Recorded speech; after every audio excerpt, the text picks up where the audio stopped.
반갑습니다. 이창이라고 합니다.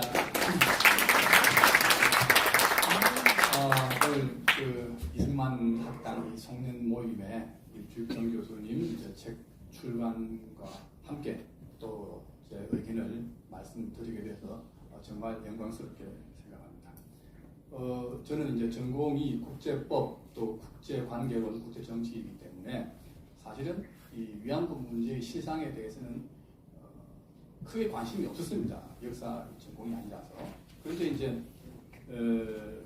이영훈 교수님께서 그 반일종족주의라고 하는 책이 아주 이제 공전의 히트를 치고 한일 양국에 다 이제 주목을 받았기 때문에 쭉 이제 읽어보고 또 이제 주 교수님께서 주 박사님께서 보내주신 그 이제 위안부 인사에 대한 최신 저서를 읽어보고 뭐 이해를 많이 했습니다. 제가 생각했던 그런 그 방향하고 크게 틀지는 않구나라고 얘기했고요. 국제법이나 이제 이 국제 관계의 입장에서 말씀을 드리게 되면 결국 이 지금 우리가 논하고 있는 이 위안부 문제라든지 이런 것들은 우리나라가 일본으로부터 식민지 지배를 이제 35년, 을사보호조약으로부터 치면 5년, 40년이 이제 되는데 그 35년, 40년의 일제 지배를 제대로 우리가 해방이 되면서 한국과 일본이 정리를 못했기 때문에 이런 문제가 지금까지 불거지고 있는 거거든요. 그 전쟁이라든지 뭐 식민지 지배라든지 이런 게 끝나고 두 나라 아니면 몇 나라가 이제 관계를 정상화시키는 것은 결국 뭐 정전 협정이라든지 아니면 국교 관계를 정상화하는 조약이라든지 조약입니다. 조약은 바로 국제법인데 우리나라는 45년에 해방이 되고 48년에 정부가 수립되고 바로 그때 이제 일본과 관계를 정상화하지를 못했어요. 왜? 우리가 예를 들어서 유럽에서 프랑스처럼 스스로 프랑스는 뭐 드골의 휘하에 이제 레지스탕스가 치열하게 싸웠죠.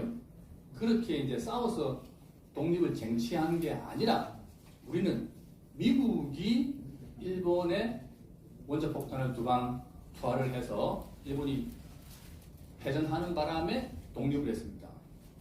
우리의 독립운동도 굉장히 세계사적으로 길고 끄집겼지만 대단히 여성하지만 그 규모는 너무나 미미했습니다. 1919년에 임시정부가 수립이 되고 우리가 잘 아는 또 지금 논란이 되고 있는 뭐 홍범도 문제라든지 이런 것에서 볼 때 1920년, 21년 그때까지는 청산리 전투라든지 뭐 여기 지금 김영환 대기자님 유튜브에서 많이 말씀하셨지만은 그런 전투가 있었는데 사실은 그것은 어떤 그 본격적인 규모를 갖춘 전투 집단, 교전 단체가 아니고 게릴라적인 성격으로 굉장히 규모가 작았죠. 그래서 그 청산리 봉오동 전투가 끝나고 나서는 이제 자유시 창변이 있고 나서 우리나라의 그 독립운동은 사실은 굉장히 미미한 상태였다. 그것이 이제 1930년대 40년 초까지 이제 간 거지 않습니까? 그래서 중간에 이제 임시정부도 굉장히 피폐해졌는데 다행히 뭐 다행이라면 좀 뭐 그렇습니다만은 이제 김구 선생이 이제 윤봉길 의사의 의거로 인해 가지고 이 대한 어떤 그런 그 독립운동의 기치를 세계적으로 알리고 장개석이 굉장히 감동을 해서 광복군을 중국군에 편제시켰습니다. 그게 500명입니다. 사실은 그 500명 광복군도 뭐 김은봉 쪽에 한 100명 빼고 중국 국적 한 뭐 200명 빼면 사실은 우리 국적의 그 광복군은 200명밖에 안 됩니다. 1945년 8월 15일 해방이 되었을 때 우리는 불과 100명, 200명 정도의 광복군이 일본과 싸우고 있었고 그 광복군마저도 우리가 예산을 주고 우리가 편제한 게 아니라 전부 다 장개석 밑에 있던 군대였어요. 그런데 유럽의 경우는 보십시오. 프랑스는 패전했을 때 100만, 120만이었어요, 군대가. 그러니까 떳떳하게 이제 이 프랑스는 미국과 같이 연합국이 되어가지고 독일과 조약을 맺고 국제법적인 지위를 누렸는데 우리나라는 갑자기 해방이 이제 되어버렸기 때문에 1952년에 이제 샌프란시스코 평화조약을 연합국과 일본이 체결합니다만은 거기에 당사국이 못 됩니다. 이승만 대통령은 여기에 반드시 당사국이 되어야 되겠다라고 해서 이제 미국에 있는 양주천 대사에게 부탁을 합니다. 반드시 우리도 그 조약에 서명을 하도록 조약의 당사국이 되도록 해라라고 해서 양주천 대사가 미 국무장관을 만나서 우리도 일본에 선전포고를 했다. 사실 선전포고는 했어요. 그렇지만 임시정부도 국제적으로 승인을 못 받았고 양 대사가 우리도 일개의 사단이 만주에서 일본과 싸웠다라고 하니까 덜레스 장관이 참 웃으면서 이거 뭐 100명, 200명을 이게 사단이 10,000명이 넘습니다. 10,000명으로 뻥을 치니까 이게 너무나도 웃기잖아요. 그때 본인들은 승인을 못 받았으니까 좌우지간 연합국으로서 조약에 참여는 못한다라고 해서 그 문제는 끝이 났습니다. 자, 그러고 나서 이제 우리나라하고 일본하고 이제 이 샌프란시스코 평화조약 당사국이 못 됐기 때문에 그 샌프란시스코 조약에 따라 가지고 협상을 합니다. 국교 정상화 협상을. 근데 우리는 일본에게 이제 사과해라라고 하는데 일본은 못 하겠다. 왜? 일본에 승리한 그 모든 연합국이 다 대부분의 연합국들이 식민지가 있었기 때문에 일본의 한국 식민지 지배를 자기들은 당연하게 여기는 겁니다. 그리고 18세기, 19세기에 제국주의가 시작되고 나서 그 제국주의 국가들이 아시아, 아프리카 국가들을 침략한 것은 당시로서는 국제법적으로 정당했기 때문에 전혀 뭐 사과를 할 필요가 없는 것이죠. 그래서 이제 한일 양국이 서로 이제 중간에 이제 많은 그 의복들이 있습니다만은 결국 한국에서 이제 군사 정권이 그랬다가 일어나서 박정희 장군이 대통령이 되고 나서 이제 너무나도 돈이 필요하니까 1960년대 중반 시점에 우리는 북한보다 압도적으로 못 사는 세계에서 첫 번째, 두 번째를 다투는 저개발국이었습니다. 무엇보다도 돈이 필요하니까 할 수 없이 사과 문제는 차치하고 그러면 무상사업, 뭐 유상 이런 식으로 해서 이제 돈을 받은 거죠. 돈의 성격은 뭐냐? 청구권 협정이라고 하는데 사실은 청구권 협정의 조약 명칭은 청구권 및 경제 협력에 관한 협정입니다.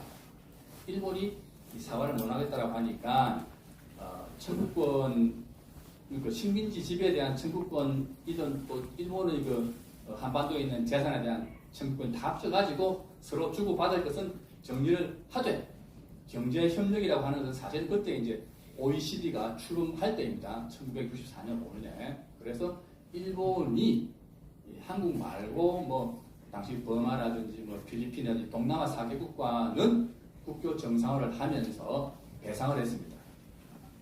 식민지 지배 내지는 전쟁에 대한 그 배상을 했는데 한국은 그게 안 되기 때문에 미안하지만 OECD에서 말하는 경제 원조 자금이다. 그런데 경제 원조라고 그러면 너무나도 자존심이 상하니까 경제 협력 자금이라고 한 거죠. 간단합니다. 그렇게 해서 돈을 받아가지고 우리는 기적의 경제 성장을 이루었고 일본이 사과 못한 문제는 이제 그냥 그대로 간 거예요. 그래서 이제 계속 일본에게 우리가 사과해라라고 하니까 1982년, 83년에 전두환 대통령이 이제 일본을 가서 일본 입장에서도 정말 이 사과 문제를 매듭지지 않으면 안 되겠구나라고 해서 정중하게 이제 당시 히로히토 전황이 전두환 대통령에게 정말 애석하다, 통석의 영을 금할 수 없다라고 사과했죠.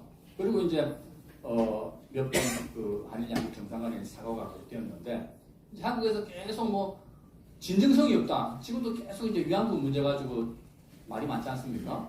근데 사과의 진정성이라고 하는 것은 사과를 받는 사람이 진정으로 그 사과를 받을 마음이 없기 때문에 그렇게 나오는 것입니다. 국가 간의 사과라고 하는 것은 국제법적으로 아까 말했던 조약을 체결하거나 아니면 정부의 선언, 스테이트먼트를 발표하면 그게 끝이에요. 그게 사과입니다. 그렇게 해서 일본이 제가 이제 제 책을 한번 띄워주실래요? 아까 말씀하셨는데 이제 작년 말에 이제 나온 책입니다. 토착 외부와 죽창부대의 사이에서라고 하는 책인데 이 책을 쓰면서 유 교수님하고 그저께도 만나가지고 많은 이야기를 했습니다만 참 의혹들이 많았습니다. 그래서 어쨌든 이 책에 제가 이제 일본의 사과 횟수를 정리를 해봤어요. 1983년부터 2019년까지 일본이 강요급은 다 제외하고 선황과 수상, 총리의 사과만도 전부 53회를 사과를 했습니다. 53회. 사과의 내용도 식민지 지배, 위안부, 장시개명, 뭐 침략 모든 게 다 들어가 있습니다. 그리고 진심으로 사과 안 한다 그러니까 뭐 마음으로부터 사과한다. 뭐 이런 식으로 해서 모든 말로 할 수 있는 사과는 다 했습니다. 그 일본의 사과는 끝났어요. 왜? 금전적으로는 청구권 협정으로 돈을 다 받았고 이제 식민지 지배와 같은 어떤 다른 나라에 대한 불법 행위를 저질렀을 때는 국가 책임을 진다고 합니다. 근데 국가 책임은 국제사회가 다 아시겠지만은 세계 정부가 없기 때문에 민사적인 성격이 강합니다. 그래서 그 국가 책임은 기본적으로 원상복구를 하거나 아니면 금전 배상을 하거나 아니면 사과 딱 그 세 가지로 끝이에요. 근데 원상복구는 할 수가 없죠. 위안부 문제든 강제징용 문제든. 그 일본은 금전 배상을 했고 또 사과를 했기 때문에 이 문제는 다 끝난 겁니다. 그런데 이제 계속 또 이제 사과를 해라. 그리고 더구나 2015년 12월 28일에 지금 현재 일본 총리인 기시다 당시 외상과 우리 윤병세 장관이 아베 총리의 사과문을 읽고 또 아베는 박근혜 대통령에게 직접 전화까지 해가지고 다시 한번 위안부 여성들의 명예를 훼손한 데 대해서 사과한다 라고 정중하게 사과했죠. 다 끝났어요.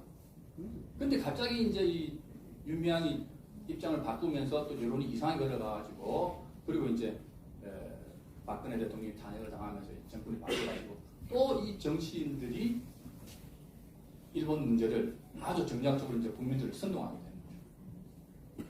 그래서 이제 이런 그 사과의 내용 이런 것들을 제가 책에서 이제 정리를 해서 작년 이제 말에 수업을 할 때 이 책을 내기 전에 학생들에게 이제 원고를 주고 나누어주고 뭐 오탈자도 보고 하는데 딱 이 학생 한두 명이 손을 들어가지고 교수님 정말 일본이 이렇게 사과했습니까? 그래서 정말이야. 내가 저기 미국 국무성, 일본 외무성, 우리나라 외교부 모든 자료를 다 찾아가지고 정리한 거야. 53일. 아 교수님 말씀을 들으니까 우리나라는 완전히 일본에게 스토커네요, 스토커. 몰랐다고 그러더라고요. 그러면서 이제 수업을 하면서 제가 좀 희망을 가졌던 게 20대 대학생들은 일본에 대한 컴플렉스 없습니다. 당당하게 일본을 대한 거예요. 그래서 그 이후에 이제 제가 이 책을 가지고 학교 학생들에게 이제 국제법과 국제관계의 어떤 율법학적인 이해라고 하는 그런 수업을 하고 있는데 계속 그걸 느낍니다. 자, 그런데 이제 유 교수님과 그저께 참 얘기했던 게 그 수업을 듣던 학생들 중에 위안부 운동을 하는 납인지 뭔지 모르겠는데 그 여학생이 2명이 있었어요. 평화나비라고. 평화나비. 그러니까 그 여학생이 이제 이거는 완전히 제가 개인적으로 그 수업하기 일주일 전에 이제 중앙일보 한겨레 2 기자가 같이 이제 사설을 이야기하면서 단군 이래 최대의 사기꾼이 유미합니다. 위안부 한을 득쳤으니까. 자, 그걸 이제 전언을 이야기했습니다. 이런 식으로 인식이 있더라. 보수 진보 신문들이 다 이렇게 하더라 하니까 이건 완전히 이제 유미한 의원에 대한 인식 노동이다라고 해가지고 저를 이제 서울시 의회에다가 신문글을 올린 거예요, 학생들이. 평화나비는 윤미향이 키우는 대학생 직할때입니다.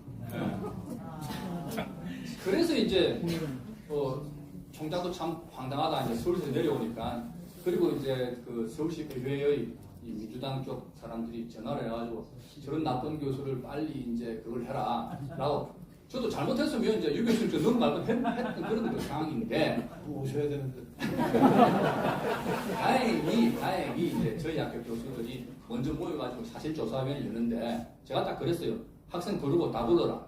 학문의자 지금 모두 나왔던 분들을 가지고 같이 한번 공부를 안 하잖아요. 학생이 겁이 나서 안 오네요. 그래서 이제 만장일치로 아무것도 아니고 끝났어요. 그래서 그런 여러 가지 사연들이 한일관에 있기 때문에 참 할 말은 많습니다만 좌우지간 우리나라가 일본과 팩트입니다. 이것은 싸우지 못하고 미국에 의해 가지고 갑자기 해방이 됐기 때문에 샌프란시스코 평화조약에서 우리가 당사국이 못 되었고 그리고 국가 책임이라고 하는 것은 결국 뭐라 그럴까요? 잘못이나 사과를 한 끝인데 일본은 충분히 사과를 다 했다. 이런 그 인식의 연장선에서 우리가 위안부 문제를 바라봐야 하고 주 교수님이 보내주신 이제 위안부 책을 읽어보고 위안부 어떤 그 실상을 제가 잘 알게 되어가지고 어떤 그 국제 관계나 국제법의 시각으로서도 이 위안부 문제를 보더라도 참 너무나도 우리가 잘못된 편견에 일반 국민들이 가지고 있다 이런 생각을 많이 하게 되었습니다. 감사합니다. 네, 모신 김에 한 가지 좀 여쭤보겠는데, 그 2심 고등법원에서 위자료 배상 판결을 내렸는데, 그 판사도 이 그 판결이 실효성이 있다고 생각하지는 않았을 것 같은데, 예. 왜 그런 판결이 나왔을까요? 간단하게 말씀드릴게요. 그 이제 독일하고 이태리 사이에도 아주 유사한 사건이 있었습니다. 페리니 사건이라고 2012년에. 근데 그 페리니는 이태리는 이제 독일하고 같이 연합국가 싸웠습니다. 일찍 패배했기 때문에 이태리에 있는 그 군인들을 강제징용을 해서 이제 노동시킨 거예요. 그래서 강제징용 문제는 굉장히 유사합니다. 그래서 그 사람이 일본에게 이제 일본군이 강제 노동을 당했다라고 해서 소송을 제기를 해서 이태리 내에서 승리를 한 것입니다. 그래서 이태리에 있는 독일 문화원 재산을 이제 압류를 하겠다라고 하니까 독일이 너무 화가 나가지고 국제법으로 다 끝난 건데 국제사법재판소를 간 겁니다. 그래서 국제사법재판소에서는 당연히 독일이 잘했다는 게 아니라 주권 면제, 국가 면제라고 해서 그 이런 전쟁이나 무슨 식민지나 이런 주권적인 행위에 관한 한 국가를 다른 국가의 재판정에서 재판을 하는 것은 말이 안 된다. 그래서 독일이 승소를 했습니다. 그런데 지금 이제 소위 진보 좌파라고 하는 어떤 민변이나 또 그쪽 학자들이나 일부 NGO들 유명한 다른 이런 사람들은 그 이제 페리니 사건을 어떤 걸 쭉 하면서 뭐 그때 이제 저기 개별 의견 낸 판사들의 의견도 그렇고 지금부터 국제 인권이 중요해지기 때문에 위안부 문제는 이것은 어떤 그 처벌을 해야 한다라고 하는 그 국가 관행이 있다, 국제 관습법이다라고 하는 황당한 그 저기 판시를 지금 한 거죠. 그런데 그것은 전혀 맞지가 않습니다. 왜 이런 문제가 일어났냐? 이제 외교부 국정하고도 제가 계속 그 전화를 했는데 우리나라는 영미법계가 아니라 대륙법계이기 때문에 판사들이 어떤 중요한 판결이 나와도 그게 따르지가 않아요. 지 마음대로입니다. 쉽게 말해가지고 어떤 그런 보수적인 건전한 상식을 가진 판사가 딱 판결을 하게 되면 위안부 문제든 강제징용이든 지금 현 정부 입장을 따르는 것이고 그렇지 않은 뭐 민변이나 뭐 우리법 연구원이나 이런 쪽 좌익 쪽 판사들이 하게 되면 100% 지금 이런 황당한 판결입니다. 그래서 지금 고국에서 다시 이제 위안부 책임이 있다고 했는데 말씀을 드렸지만 이미 위안부는 일본이 사과를 했고 또 2015년에 돈까지 다 받았잖아요. 끝난 것인데 계속 판결이 그런 판결을 내린 것은 너무나도 이제 지금 그 현 정부를 공격하기 위한 것이고 또 국제법적으로 보더라도 이 판결은 집행을 할 수가 없습니다. 왜? 우리나라가 받아들인 뭐 비엔나 협약이라고 하는 그런 조약이 있는데 그 조약에서 보게 되면 일본 대사관과 같은 그 나라의 외교 공관은 절대 불가침 면제를 갖습니까? 집행을 할 수가 없는 거예요. 불가능한 거예요. 왜? 그런 국제법은 우리가 헌법에 의해 가지고 우리나라의 국력과 똑같은 것이 있기 때문에 그걸 알면서도 계속 저런 식으로 이제 정부를 흔들기 위해서 황당무계한 판결을 내리는데 중요한 것은 외교부 이제 국제법무부 국장의 의견도 앞으로 계속 이럴 겁니다. 우리는 영미법계가 아니라 대륙법계이기 때문에 담당하는 판사에 따라가서 지 마음대로입니다. 더욱더 만약에 우리가 이제 총선에서 지고 뭐 하여튼 좀 그런 보수 정권의 계속이 되지 않을 것 같다 그러면 더욱더 사법부의 반발이 심할 겁니다. 이렇게 한탄을 했습니다. 그게 사실입니다. 네.